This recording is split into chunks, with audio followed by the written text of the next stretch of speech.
Hi and welcome to Philosophy with Phil, with me, Phil Cohen. Using my phone as a camera today. It's the first time I've used it for these videos, so I'm hoping everything goes okay. This video is going to be about apostasy and heresy. It started out as just a quick thought for the week on the Cedra, and we'll talk about that in a moment. But it rapidly sort of spun out into something a lot bigger, and we'll see why in a moment.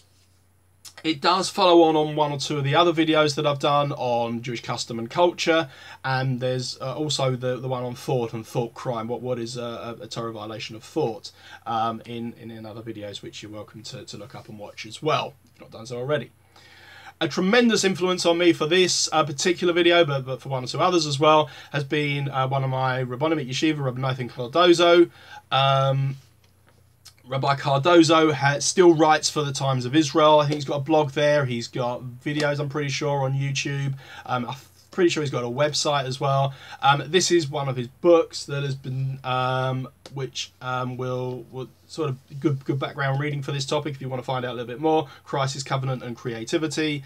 But he's certainly a rabbi that challenges what it is that we believe in Judaism, and really does help you push the boundaries and understand what it is that we're about. I have to say, he's one of those rabbonim that will often give you more questions than answers, and in that thought, I'm sure you'll come away. I'm hoping that you'll come away with this video with one or two questions, but also maybe one or two answers as well. So we'll start with that brief thought, but before we do, I just wanted to define what we mean by apostasy and heresy. So apostasy is rejection of a theology or a philosophy or a religion or a belief. It's very negative, very backwards sort of attitude. Whereas heresy is belief in something, but it's just that something is contradictory to a particular philosophy or theology. Okay. Now, in the Torah portion that we've had over the last 2 or 3 weeks, and then going forwards, we've had a lot of what you might call apostasy, rejectionism, and this is very much what Korach was about. And he didn't offer a particular direction, but he was saying that the status quo is wrong. Okay, and what we believe in is wrong. Why is it as it is? It shouldn't be like it is. So he was rebelling against something, but he lacked the focus to point of a clear direction forwards. We see, for example, in the Haggadah, in Pesach, we have the Rasha. He's called the wicked son because he rejects Judaism. He doesn't offer an alternative. He wouldn't what we call a heretic, but he would be what we might call an apostate. He's rejecting what the current what we understand Judaism to be, what the laws of Judaism are. Similarly, we find, sticking with Pesach, the story of the Exodus from Egypt. That involved two distinct phases. We had the rejection of idolatry, the rejection of the servitude that the Egyptians had over us. It's one of the reasons why the children of Israel themselves, when they were coming out of Egypt, had to eat morah, had to eat bitter herbs, because they had to show a rejection of their past, a rejection of enslavement. But also there was a focus. There was a goal. Moses said, "We're going to take the children of Israel out of Egypt to go and to Har Sinai, to Mount Sinai, to receive the Torah, and then on to Israel, to the Promised Land." In Judaism, freedom means freedom to do something, not freedom from something. Not freedom from. We're free, yes, from our constraints from the past. But we're free to do freedom to do what we want to do, what we truly want to do. In psychology, we find people that rebel against something are often latch onto the first port in a storm, as we call it, and can often find themselves in deep trouble because they reject something. Maybe there was something that caused them harm in the past, or they've had a bad experience of something. But it doesn't necessarily guide them towards a positive outcome, a positive direction. And those are people that need help finding that direction. And it's those people that I've struggled with the most, where they have some issue, some hang up about Judaism perhaps, or something in their lives, but they don't know how to go about finding a way to resolve that and move forwards. And it can tie people down. It really can. It's not surprising then that within Korach's ranks there was such discord and disunity. They were unsure as to what they wanted. As the missionary in Pirkei Avos tells us, there was infighting within themselves because they had no clear direction. It's tempting, but I won't do it, to apply that to what's going on with the EU referendum at the moment, where people have voted to leave the EU. And if you ask those people that voted to leave, they often come out with different reasons. Whereas if you ask the people why they voted to stay, those people that voted to stay, why they voted to stay, there's often sort of 2 or 3 main reasons. And the difference is because if you're voting to reject something, if you're voting to walk away from something, you'll have any number of reasons as to why that might be. You might call it convergent versus divergent thought, and that's a whole different topic of conversation. Well, as I say, that was the main sort of thought that I had on this week's Sedra. But it led me to thinking about what is it in Judaism that constitutes apostasy or heresy. What is it that puts someone into that category? In Hebrew we have words for apostasy is a kofar. Someone who's a heretic is called an apikoros. But what is it that defines someone in those ways? What is and isn't Judaism? I'll look at 4 different approaches. I would argue that they're actually 2 of them are the same, that they can be easily paired off, and then we'll look at some examples of each. So at its simplest, we can say someone who doesn't believe in God. But in Judaism, saying something, or even believing in something, or saying that you believe in something, isn't enough to put you in the apostate camp, if you like. We judge people by their actions. And we very much, as I said in the video on Jewish thought and thought crime, and we very much judge people by their actions. So, for example, I'm not saying I hold by this point of view, but there are synagogues, there are shuls where they won't call someone up to the Torah to bless the Torah if that person has publicly violated Shabbos. Now, the logic behind it seems fairly straightforward. You're being called up to the Torah, and you're going to say, I'm to thank God for giving us, the Jewish people, a Torah that is true. Well, that presents an internal conflict on yourself. How can you go and say such a thing publicly if you clearly don't hold by the Torah? The problem I have with that sort of logic is that people that do it aren't doing it as a deliberate, rebellious act against their Judaism. They're not doing it as an act of apostasy. They're just simply doing it because that's the lifestyle they have. Okay, and different people have different priorities, and that's the way they work.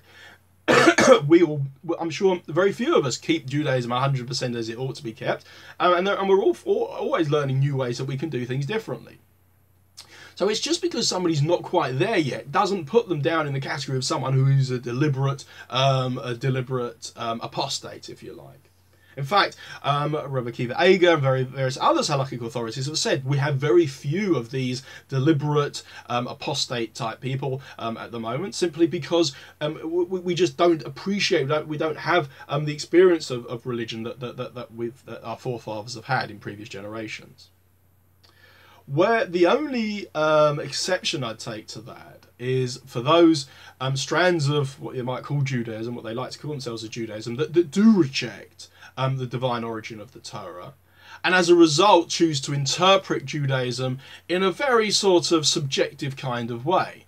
The people that there is where perhaps they say that you can interpret law to suit modern conveniences, and that the law that was given to Moses isn't the law that we need to practice today because we have the license to reinterpret it and to adjust it to the way we want it. Idolatry isn't per se the same as heresy. In Jewish law, yes, we have the concept of Jewish thought crime, as I said in the previous video, and that idolatry is unique in being a violation that can be performed through thought, technically. But as I say, we judge people by their actions. And it's not until someone performs an act of idolatry, and there are halakhic guidelines as to what that is and what it is not. If you want to find out more, there are ways of finding out more. Ask your local rabbi.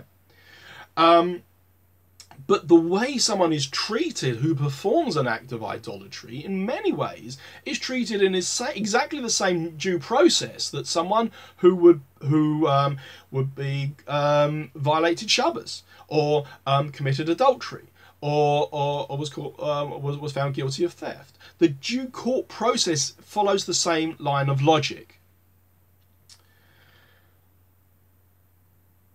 So this idea of I don't believe in God isn't strong enough to put someone in the category of apostasy. In fact, many of the people that I've spoken to that claim to be atheists, actually, when you dig down, do believe in something. They do believe that the universe is run by some sort of supreme force or supreme power that is beyond our comprehension. May call it the rules of nature or the laws of physics or whatever it might be. Many people deep down believe in some sort of supreme entity in some way, shape or form. They might not hold that they're accountable to that entity, but they believe in something nonetheless. Where I do have, the other area I have a problem with, by the way, whilst we're on that subject, is those that have the opposite problem. Not those, it's those that do the Judaism, but don't know why. What I think in logic is called orthopraxis. People that are going through the motions because their parents have told them what to do and their grandparents did it and the rest of the community is doing it, so I guess I ought to do it. And yet they haven't had the courage or the ability to question or to find out more about why it is and what the thinking is behind it. This is a terrible problem in certain sections of the Orthodox community. And in America they have this, where there are people that don't believe anything. They're sending their kids to faith schools, but I don't know why. So that's one approach to apostasy. Taking it, sort of expanding it a little bit, one could say denial of Rambam's 13 principles of faith, one of which is belief in God. So Rambam put together the 13 principles of faith as a sort of statement of Jewish creed. Other religions were doing the same. Catholicism and Islam have their creed, and so Rambam felt the need to do it for his community. He did not. Well, there is debate as to whether he meant it as a definition of heresy. In other words, if someone does not believe in all 13 of these things, could they be considered to be a heretic? but the general consensus is that he did not mean it as a definition of heresy. And we can show that in two ways. Firstly, to believe in any of them, you've got to understand them. And to understand them, you've got to have to understand them properly is actually very difficult. For example, one of the principles is that there will be a Messiah and that there will be a period of resurrection of the dead. Well, the Gemara itself goes into a discussion as to what that actually means and what will happen and how it will all come together. And it is a very convoluted process, and it's not something that is easily understood. So I think it's difficult to put that in the category of someone who doesn't believe in it would be considered an apostate.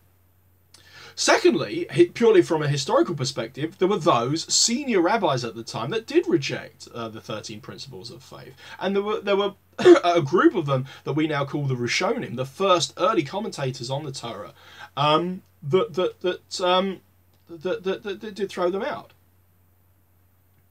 So to say that they were heretics, I would have a serious problem with. I'm sure there were many that would say no, that can't be true. So that knocks out option number 2. And as I say, I think because belief in God is one of the 13 principles, I guess you could wrap those two up together. For our third definition of apostasy, what was popular at the time of the Second Temple and the early days of what we now call rabbinic Judaism was a rejection of the oral law. In other words, a rejection of rabbinic Judaism. There were people at the time, there were different factions of Judaism after the destruction of the first temple, and one or two of those factions, maybe more, rejected the oral law, rejected the authority of the rabbis of the time, and instead chose a literal an interpretation of the written law, the Torah. I have to say, if you do want to try and do that, it is actually very difficult. The Torah tends to give headline statements, headline commands that are very much subject to interpretation, very difficult to understand on a literal level. There are 2 or 3 problems with that approach to apostasy. And that is that, well, to begin with, what do we mean by oral law or rabbinic law? Because within that, there are disagreements. You only have to open up a book of the Mishnah, and you'll see barely a chapter goes by, barely a Mishnah goes by, without 1 or more, 2 or more Rabbonim disagreeing with each other as to what the law actually is. One would not say that the opinion we follow by one opinion. Generally, we go by the majority opinion, but but we do not say that the opinion that disagreed with them was in any way heretical or couldn't be considered to be apostasy. There are the other problem that I've got with that definition of apostasy is that because the Mishnah itself is reinterpreted by the Gemara and the Talmud in different ways. And there are times where the Gemara comes to show us that the Mishnah or even the Torah couldn't possibly mean what it literally means. It needs to be reinterpreted. We're not saying it's wrong. What we say is that it applies to a very specific set of circumstances. But generally speaking, those circumstances don't apply. And in those cases where the circumstances don't apply, this is the general rule. And ironically enough, we derive that general rule because of what's given in the Mishnah, and because we know the circumstances under which that case applies. We can derive the general cases from that. To give a completely out of the box, off my head example, think of the Yom Kippur temple service. It's probably one of the most detailed descriptions of a service in the temple that is given in the Torah. The temple service on Yom Kippur in the Sedra of Acharei Mos in Leviticus goes through step by step what was done on this one day of the year. The parts of the service can, broadly speaking, be divided into 3 parts. There are things that were done every day anyway. There were things that were done because Yom Kippur is a festival. And there are things that were done because Yom Kippur is Yom Kippur and that were specific to that day. But by bunching them all together and giving just one long list of the activities that were undertaken on that day, we are able to separate out those 3 components and understand what the daily service would be and what the service would be on a festival. But because the Torah is economical in the way it uses language, it can compress it down to one. And rather than separating those out and giving those as 3 separate examples and detailing the parts of this, how the service works, we can derive those laws, all of the laws for every single day of the year, just because of that one chapter of the Torah that deals with that one particular day. We're not saying the Torah is wrong, but we're just saying that it applies to a specific set of circumstances. The other problem I've got with relying on the oral law and using that as a definition for apostasy is that often the Gemara, particularly, less so the Mishnah, relies on specific scientific knowledge at the time. In fact, we could almost say the Torah does the same. The Torah gives particular laws that applied only once and only applied to the Jews when they were wandering in the desert, or applied to them when they were trying to conquer the land of Israel. In the Gemara, we see the application of what was known at the time to law, which we know now not to be the case. Rambam, the Maimonides, in his Guide to the Perplexed 2:14, says that, particularly with regards to astronomy, he cannot see how we can apply the laws of the Gemara to today's astronomical calculations.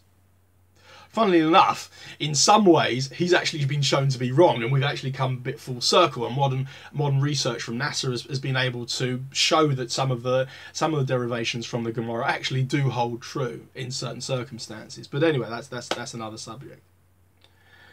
But we know that the rabbis relied on what the current knowledge was at the time. Okay.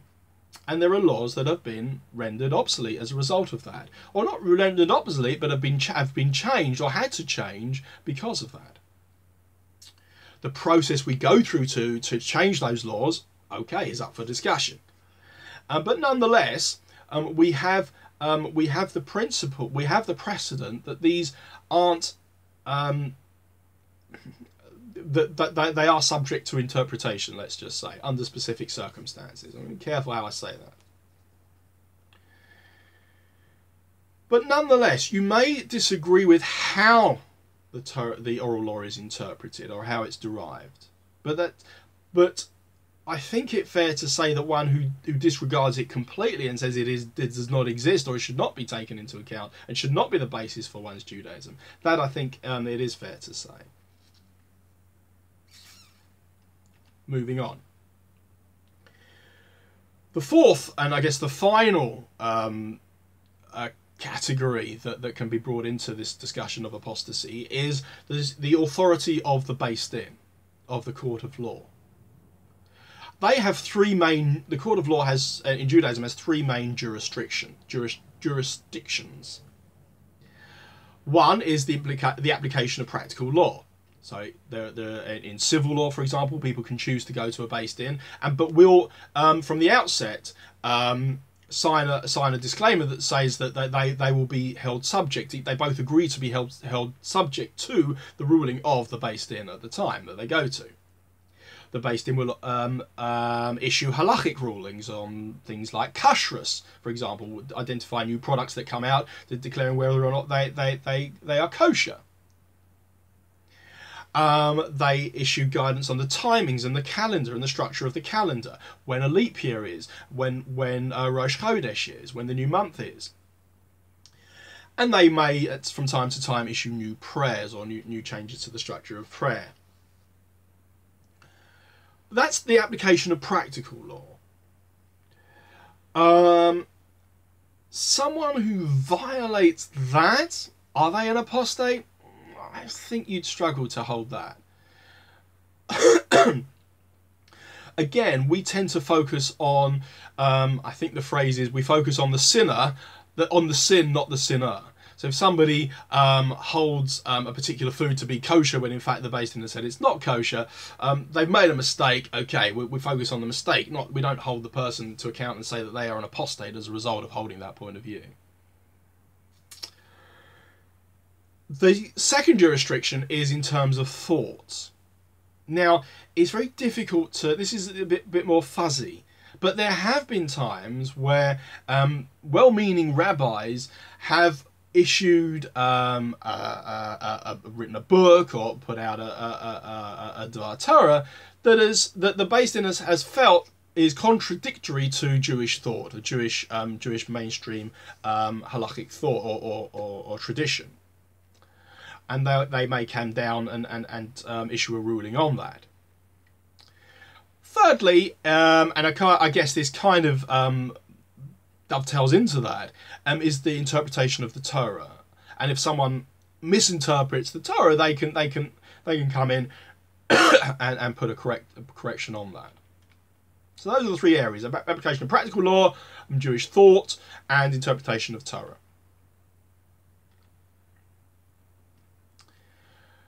I should say the Torah itself stamps its authority on the authority of the Beis Din.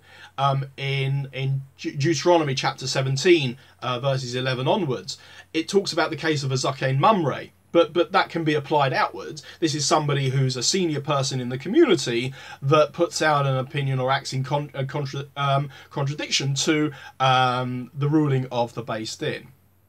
and the way that person and how the Beis Din is able to deal with that person. But I should also say that there's a very interesting tractate of Mishnah called Heresy that deals with mistaken rulings that the Beis Din issues. It could be that they were based on false information, like we've said about kashrus. So maybe they weren't given the correct ingredients, or there was parts that were changed and they weren't told, or whatever it is. There is a process, there is a procedure the Beis Din goes through should they issue a ruling that is incorrect. So the interesting situation comes up: what if you know that the Beis Din is incorrect? Perhaps they're saying something is kosher when it isn't, or vice versa. What is your obligations there? Well, here in the Mishnah, it clearly says you have to follow the Beis Din come what may, even if they say black is white. But nonetheless, you do have an obligation on yourself personally to follow that up with the Beis Din if there's information that you know that goes against what they're saying. And you have the full authority to do so, even today. And I'm fairly sure if you were to phone up any of the main Beis Dins in this country or in other countries and say, look, I understand that you've issued this ruling, I'd just like to pick you up on it and understand it a bit more, I am fairly confident that you'll be able to speak to a Dayan, a senior member of the Beis Din, who will be able to explain it to you and will go through your thoughts and concerns with you. And there are definitely times that a Beis Din, a court of Jewish law, has rescinded an edict they've issued or changed it in some way because of new information that they've got from members of the public or whoever it may be. Okay. So you do have the responsibility on your own. You can't just say, well, I know it's wrong, but I'm going to follow it anyway because the Beis Din says so. You do have an onus on yourself to act in the correct way.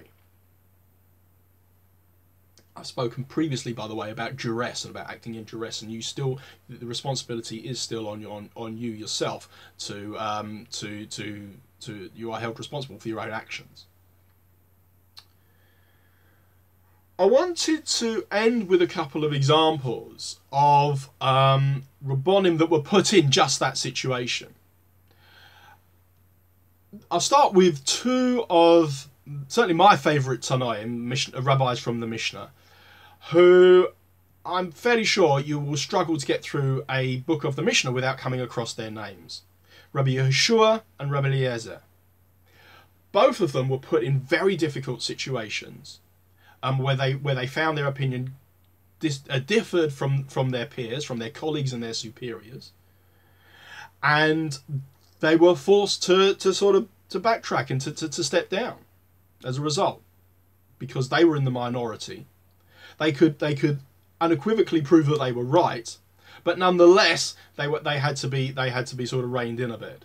Rabbi Yeshua, we see in the Mishnah of Rosh Hashanah at the end of the second chapter. Different Mishnahs are grouped differently, so I'll just leave it at that. You can look at the end of the second chapter. You'll see the story where he came up against Rabban Gamliel. And Rabbi Eliezer in Bava Metzia 59, and the case of Achnai's oven, as it came to be called. Both of these Rabbonim held views that were contrary to the prevailing thought. Okay? To give you a sense of who they were both disciples of Rabbi Yochanan ben Zakkai. They were tremendous Rabbonim of tremendous stature. And we hold by them in other cases of halacha. They often argue against each other, and their thoughts, they are arguing on principles that are critical and fundamental to aspects of Judaism. Okay?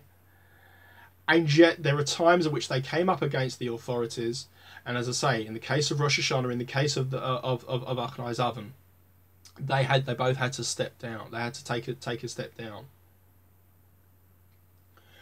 Another example, but one before I go into the next example, there is no way on earth anybody would dare to suggest that either of them would be considered a kofar or an apikoros. They were not apostates or heretics by any means. Okay, it's just that they held views that were different to the prevailing train of thought, and they had to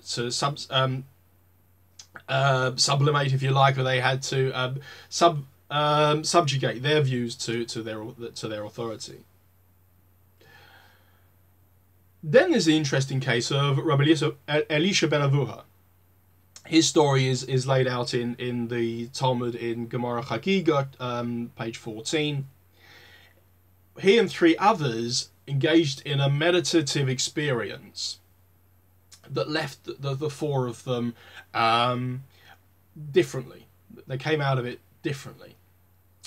Rabbi Elisha ben Avuha, just to give you some context, he was the Rebbe, he was the teacher of Rebbe Meir. Rebbe Meir, well, whenever we have a Mishnah that is unattributed, we have a principle that it is the view of Rebbe Meir. Rebbe Meir, his views run right through the whole of the Talmud. He is one of the senior rabbis in the Talmud, and this is his Rebbe. And yet, when this Rebbe Elisha ben Avuha underwent this meditative experience, we're told he came out as an apostate. He came out. His views on religion were confused.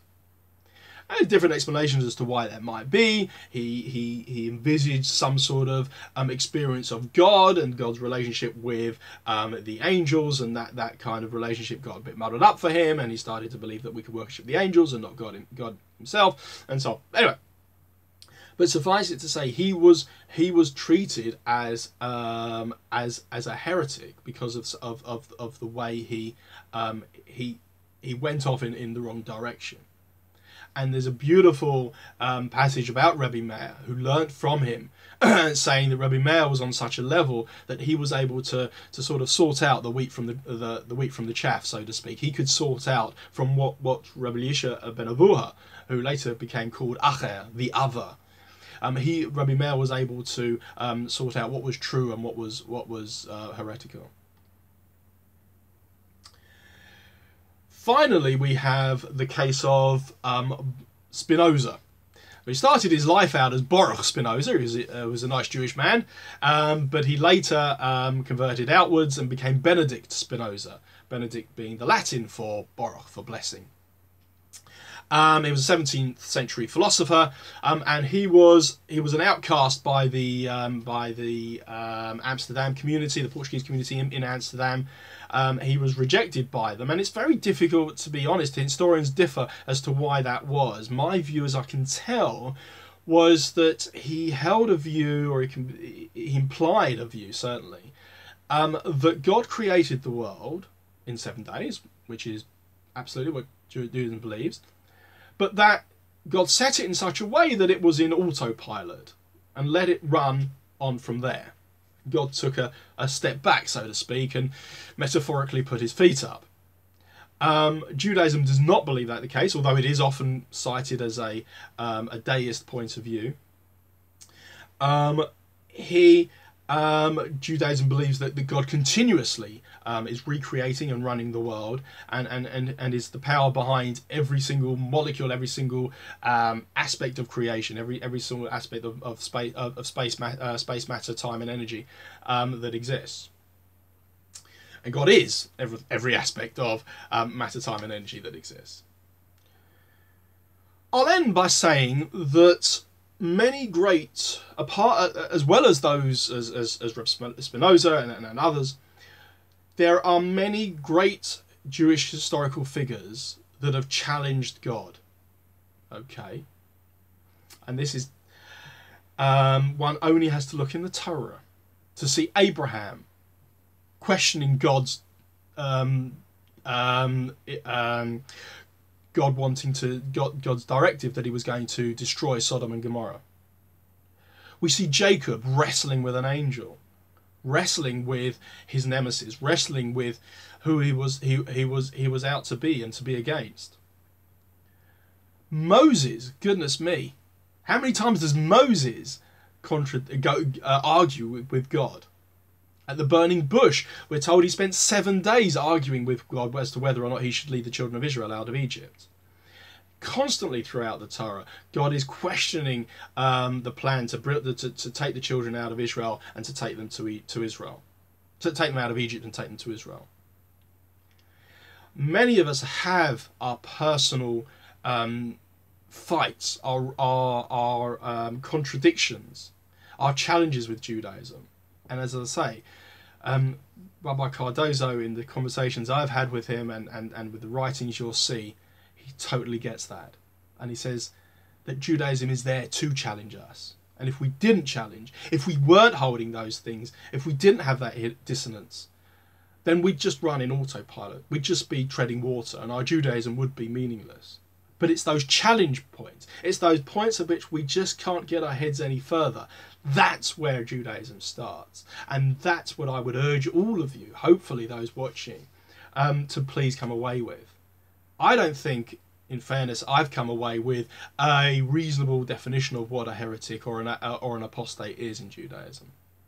Because, but nonetheless, I hope I've raised enough questions in your mind to go away and think more, and to challenge your religion, and go to your local rabbi, ask them, challenge them, and by goodness, you'll be amazed at what you come back with.